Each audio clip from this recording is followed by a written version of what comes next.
Caro candidato Rui Vaz, muito obrigada por me terem convidado para esta grande festa de lançamento da sua candidatura. Muito e muito obrigada em nome do Partido Socialista por ter aceito este desafio, que não é apenas um desafio conselhio, é um desafio patriótico. Muito obrigada.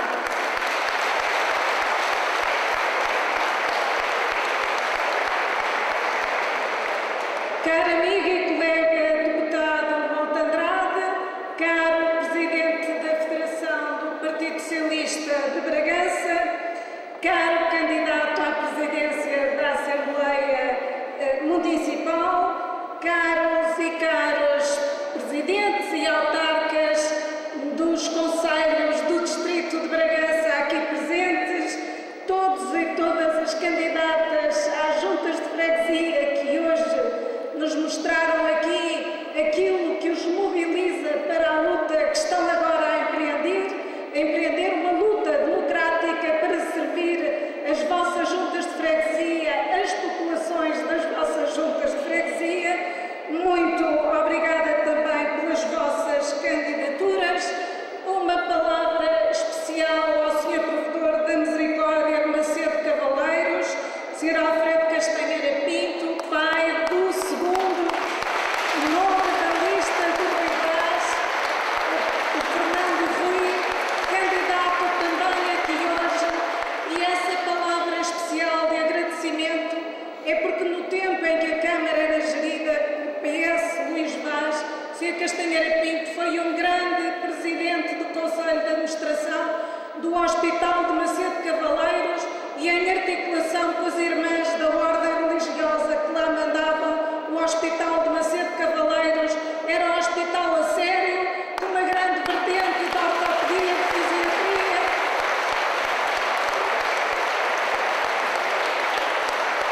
que servia bem o Conselho e as suas populações e que se articulava coerentemente com toda a rede de hospitais do Distrito e do Norte do país. Bem-haja por esse serviço prestado à população de Macedo Cavaleiros e que agora tantos querem destruir.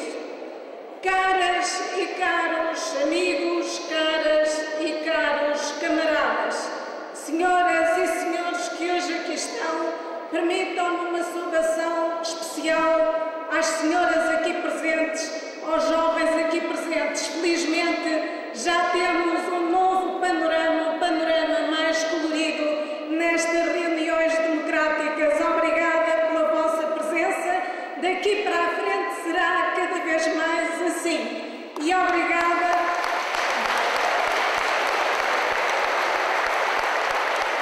a todas aquelas que hoje também decidiram dar a cara pela defesa dos ideais do socialismo democrático, que é aquilo que aqui nos mobiliza a todos. Caras e caros amigos, como já aqui foi dito, mas eu não posso deixar de sublinhar, a situação do país é trágica. Todas e todos sabemos que nos encontramos sob assistência financeira internacional. Mas essa assistência financeira não aconteceu por acaso.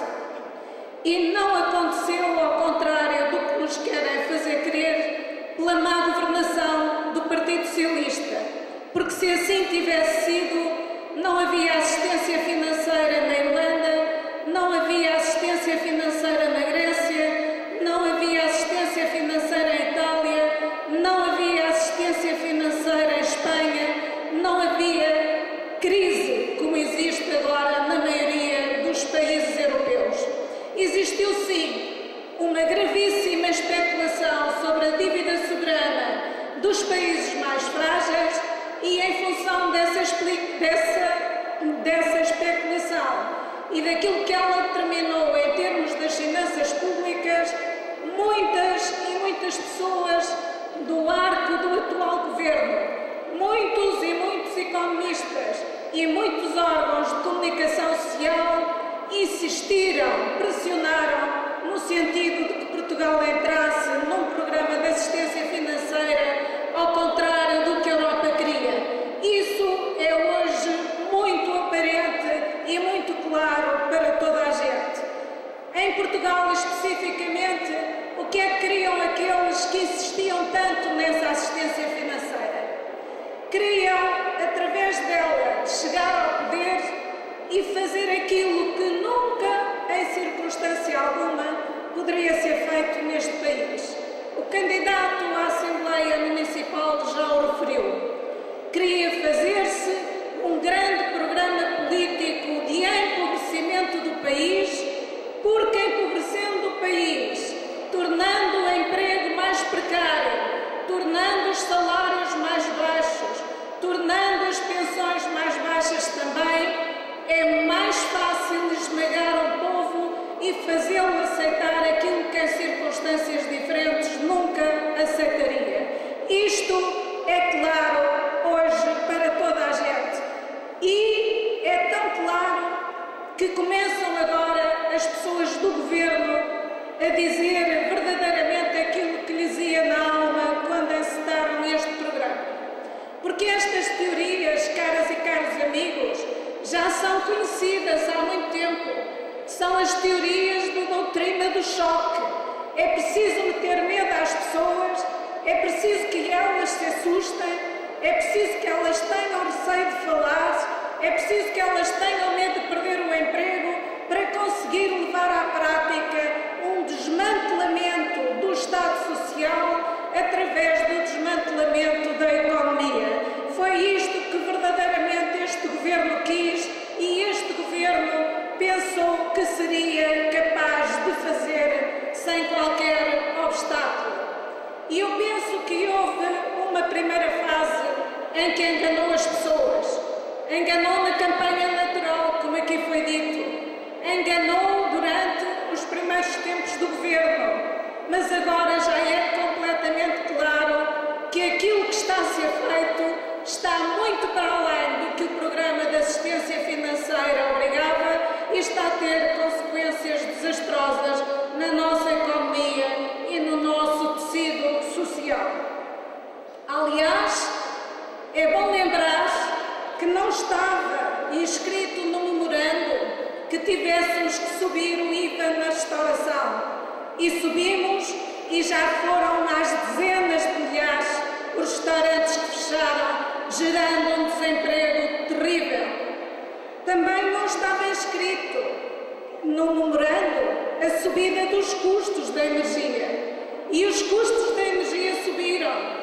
E ao subirem os custos da energia, o que acontece é que cada lar, cada agregado familiar tem mais dificuldade em assegurar este serviço fundamental e as empresas produzem de forma mais cara, portanto têm problemas em termos de concorrência nacional e internacional. Também não estava dito no memorando que tínhamos que subir o preço dos transportes e o preço dos transportes subiu e ao subir lá vamos outra vez afetar, tornar mais difícil a vida das famílias e das empresas. E também não estava inscrito no memorando que tinham que subir os impostos em 2011, como subiram e provocaram uma enorme retração na economia. É bom lembrarmos o que não estava inscrito no memorando, pois o primeiro-ministro, que se lembram quando chegou ao poder, disse que não precisava de um programa de governo, porque tinha o programa da Troika. Foi para além do programa da Troika. E ao ter ido para além do programa da Troika, pôs o país e a sua economia e, consequentemente, o estado do seu povo e do seu país numa trajetória recessiva de difícil recuperação.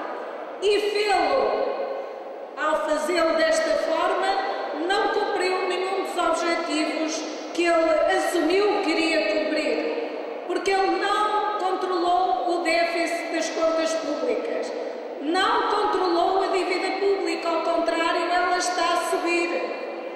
O desemprego aumentou de uma maneira trágica, que dizem agora constituiu uma surpresa, quando não foi surpresa nenhuma, foi isto que quiseram mesmo fazer. Aliás, temos um problema gravíssimo longa duração e o desemprego jovem.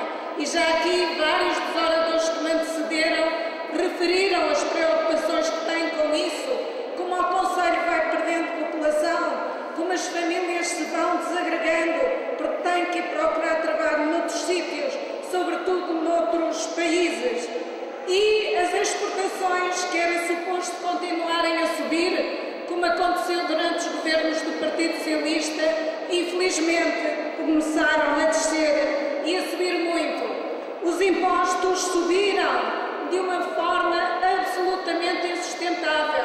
As pensões estão a diminuir cada vez mais. Os pobres a alastrar. As pessoas que não têm capacidade de comer uma refeição quente por dia aumentar-se.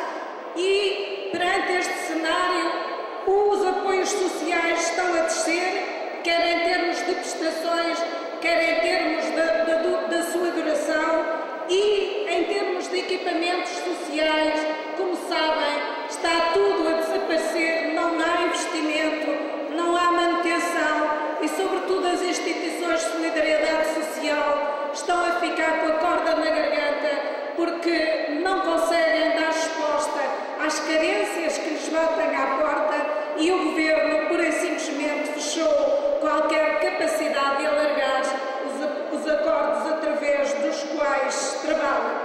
Ora bem, nós fomos invadidos por economistas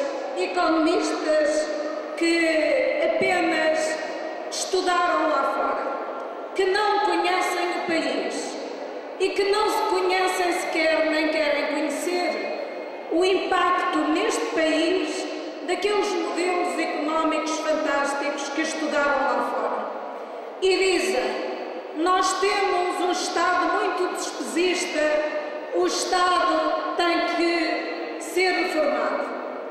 Mas, caras e caros amigos, aquilo que se pretende não é fazer nenhuma reforma do Estado. Não é fazer aquilo que é sempre indispensável que se consiga. Ajustar o Estado à sua correta dimensão, fazer com que o Estado seja facilitador da vida das pessoas e das empresas, fazer com que o Estado tenha um desígnio estratégico para dar esperança às pessoas, para lhes apontar um caminho e uma orientação. Não é isso que se pretende fazer.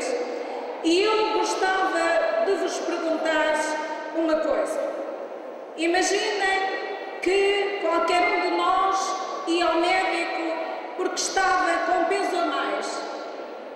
E chegava ao médico e o médico dizia-lhe assim: tem que perder 30 quilos numa semana.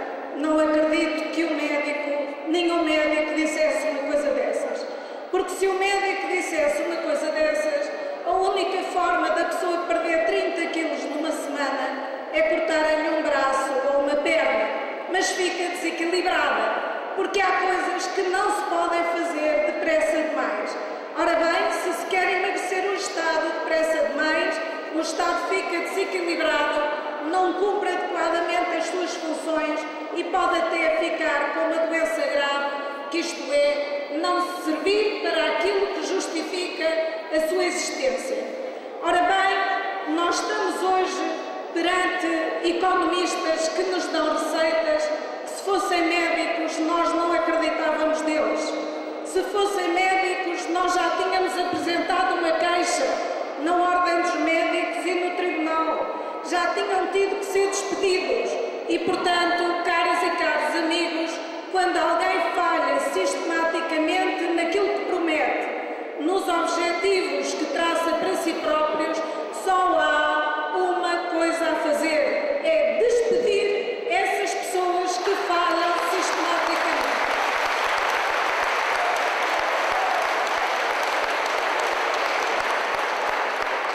Aliás, o próprio Ministro das Finanças, ainda anteontem, dizia, perguntado por um jornalista onde é que ele se tinha enganado, ele diz: eu não posso dizer os erros todos que cometi, porque a lista era muito longa, demorava muito tempo. É ele próprio a dizer isso. Mas vou dizer só uma coisa: eu devia ter começado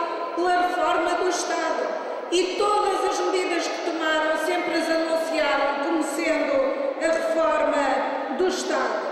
Ora bem, nós temos que realmente mudar o país, porque aqui, caras e caros amigos, ao contrário do que diz o Primeiro-Ministro, que não tem medo, o Primeiro-Ministro está cheio de medo.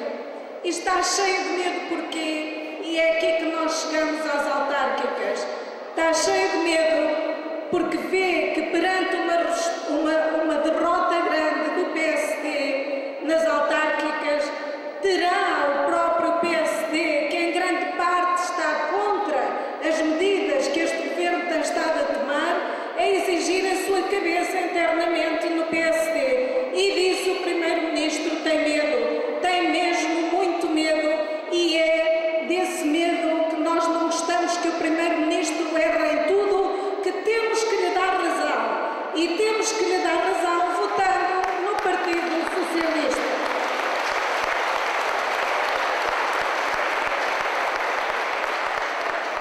Ora bem, Macedo Carvalheiros é um bom exemplo do que é um bom candidato do Partido Socialista para os destinos de uma Câmara Municipal do interior do país.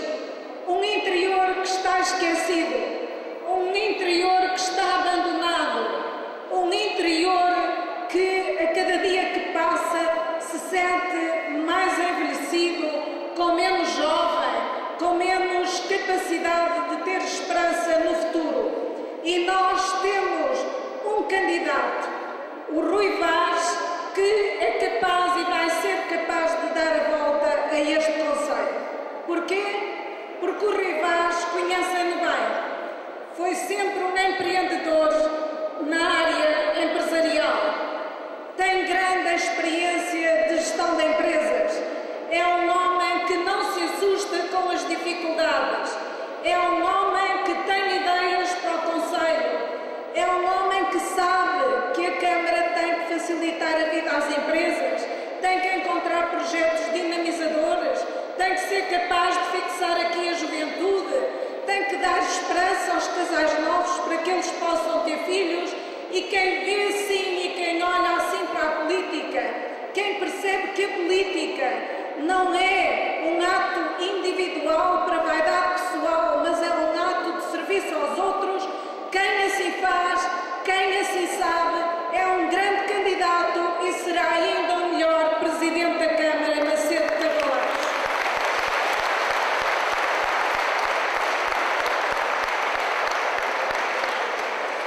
Eu sei que Macedo Carvalheiros tem uma grande história. Aliás, diz-se que foi um cavaleiro de Macedo de Carvalheiros, o cavaleiro de Macedo, que salvou Dom João I, então ainda mestre Davi, de ser morto por os espanhóis.